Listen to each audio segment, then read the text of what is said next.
Lord, I don't know how to get through to you any other way than to tell you something. Well, this individual is on their page wanting to save women or whatever from domestic violence, right? While simultaneously victim shaming. So you think she's empowered, but the truth is so much farther from that. And let me explain what I mean. There are a lot of people in this world claiming to be healed and wearing it like a badge of honor, being rude and condescending and hurting people with their broken pieces. And this creator, this creator that is COPARENTINGSHOULDBEEZ is doing just that.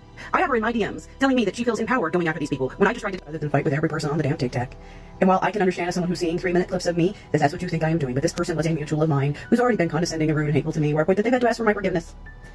When they went after an innocent person on my page, I was done when Here are my DMs. Please pause to read. I did not say I was empowered to speak out. I said speaking out against people gives me confidence. There is a difference. I apologize to this creator originally for coming off a little hostile in my response videos because I knew my reaction could be bad. So please take it upon yourself to determine if you think I was being too outrageous or not. Also keep in mind that this person blocked me before making all of these videos. I had to make an alt account for unrelated reasons and I found this. I was trying to get her to realize that she was having trauma responses on innocent people who did not deserve it. Because this person is not healed. Okay, she's not in her power right now. She still feels shame and guilt, and she's trying to take accountability for things that are actually beyond her responsibility in the circumstance that she personally experienced. But she cannot take constructive criticism. She cannot sit back and listen to anyone else because she'd rather be right than hear what anyone's trying to tell her. And in the process, this individual found it okay to come onto my page to a video unrelated from the conversation we were having and go after one of my mutuals, shaming that individual, who she does not know the trauma history of, or why they said what they said, and they pull. I'm going to do a longer video, and I think TikTok I can upload up to 10 minutes, so I'm going to do a way longer video about this topic and this specific comment, because the whole reason why I'm speaking my voice and I'm speaking out in my experiences is because of comments like this get people killed. It's not just women, it's men too. Men suffer from domestic violence too. People that choose to stay in the relationship end up dead instead of leaving the very first time. So I just wanted to say I have a lot of information that I want to put out there and put into my video. I have a lot of opinions about this, and I have a lot of just feelings. You can say I'm triggered in some sort of way if you would like. However, this comment gets people killed because it justifies that people stay in these relationships. This is a victim mentality, and I'm going to do a video about, I guess I'm going to topic it or title it victim mentality versus survivor mentality, because that's what this is. Justifying reasons for why women stay in relationships is why women get killed. Because I went through this whole phase in my life as well. Oh, well, you know, he was financially supporting me. Yeah, but he was choking you.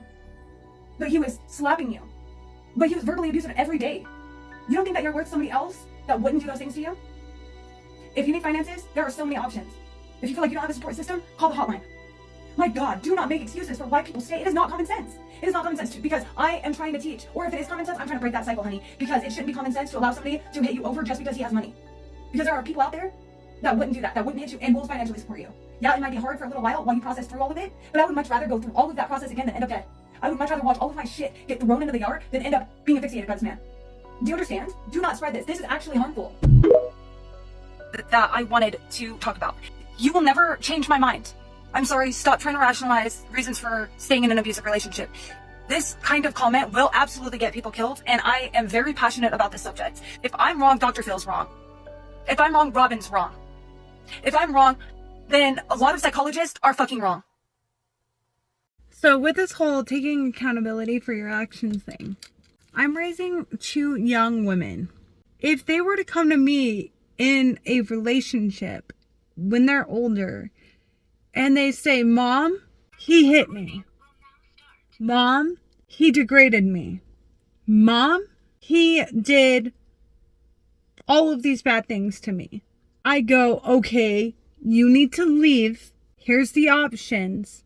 And my daughter chooses to go back with that person. I am going to be utterly disappointed because I hope that I am teaching them enough self-respect, self-dignity, and self-confidence and self-worth to know that nobody should treat them like that, regardless of how you feel about that person, whether you're madly in love with them or not.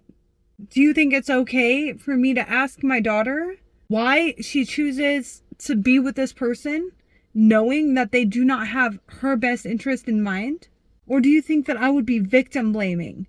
Because I would expect my daughter to know to walk away, because that's what I'm teaching her. To be disrespected, not to be taken advantage of, not to be abused in any way, shape, or form. Let me just pose that question.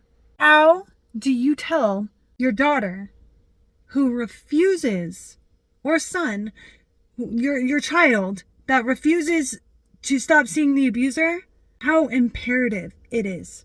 You get them to see that they need to walk away. How do you get them to understand that they could end up dead? How do you get them to make the choice to leave that person and not allow that person back in their life forever? Good questions, really. And nobody's been able to answer them or tell me how I am wrong about this whole accountability thing. I'm not victim blaming. I'm not saying that the victim is at fault for anybody hitting them. I never said that, and I never will. However, this has gotten so ridiculous that you don't understand what you're teaching young women. You're teaching young women that they don't have a choice, that they don't have responsibility for their own actions, that they do not have any options to get out of this abusive situation. Because there always is an option. There always is an option. So imagine I stayed with my abuser, my physical abuser. Imagine I stayed with them. What would have happened to me? I'm not a very big person. Yep. And so when I had this conversation with my dad, all of these things that I'm proposing to you are the questions he laid at me. And the only difference is when my dad asked me why I stayed with that man and why I chose not to tell anybody and why I didn't call him, I didn't blame him. I didn't think that he was blaming me at all. I understood that he wanted to understand why, because he was scared that he could lose his only daughter, especially when he's been raising his only daughter to not take shit from anybody.